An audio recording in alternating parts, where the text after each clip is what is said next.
Hello बच्चों, आज की क्लास में हम लोग सीखेंगे मीन फाइंड आउट करने के कितने मेथड है। तो चलिए ये क्लास स्टार्ट करते हैं। तो बच्चों पहला है डायरेक्ट मेथड। डायरेक्ट मेथड में आपको करना क्या है, ये क्लास इंटरवल दे रखा है तो आपको मिड वैल्यू निकाल लेना है, जिसको मैं x से रिप्रेजेंट करूंगा। मिड वैल्यू कैसे निकलता है, दोनों को ऐड करोगे 2 से डिवाइड कर दोगे, तो ऐड करूंगा 2 से डिवाइड करोगे तो 5 आ जाएगा। एज इट इज कर लेना आप लोग।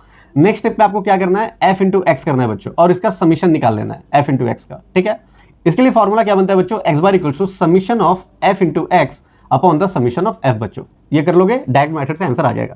नेक्स्ट है शॉर्टकट मेथड। शॉर्टकट मेथड में आपको क्या करना पड़ता है, फिर से मिड वैल्यू निकाल लो, जिसको मैं x से रिप्रेजेंट करता हूं। दोनों को ऐड करोगे 2 से डिवाइड करोगे, यहाँ पे 5 आ जाएगा, यहाँ पे 30 है तो 15 आ जाएगा बच्चों, एंड सो ऑन। ठीक है, अब एज्यूम मीन मेथड को ही शॉर्टकट मेथड बोलते हैं। तो आपको क्या करना है, इस x में से कोई भी एक वैल्यू को एज्यूम कर लेना है। लाइक मैंने यहाँ पे 15 को एज्यूम कर लिया। ठीक है, तो नेक्स्ट आपका d फाइंड आउट होता है। d इक्वल टू फॉर्मूला क्या बनता है बच्चों, x minus a।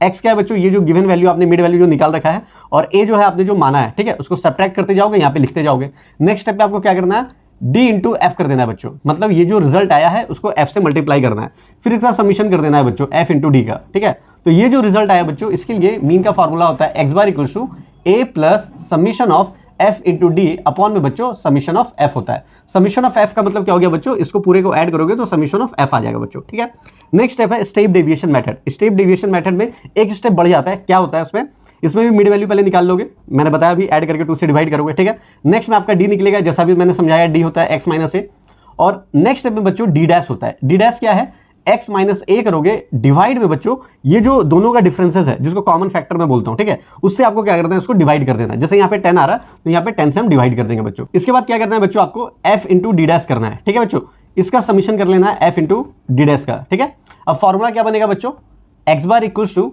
a plus summation of f d dash. ठीक है, अपॉन में बच्चों समीशन ऑफ f करना है, और इनटू यहाँ पे ध्यान देना, इनटू यहाँ पे मैं c लिख रहा हूं। ये c जो है वो कॉमन फैक्टर है। कॉमन फैक्टर बार बार बता रहा हूं, ये दोनों का डिफरेंसेस बच्चों। ठीक है, तो कैसा लगा वीडियो, कमेंट बॉक्स में कमेंट करके बताइएगा। मिलते हैं नेक्स्ट क्लास में।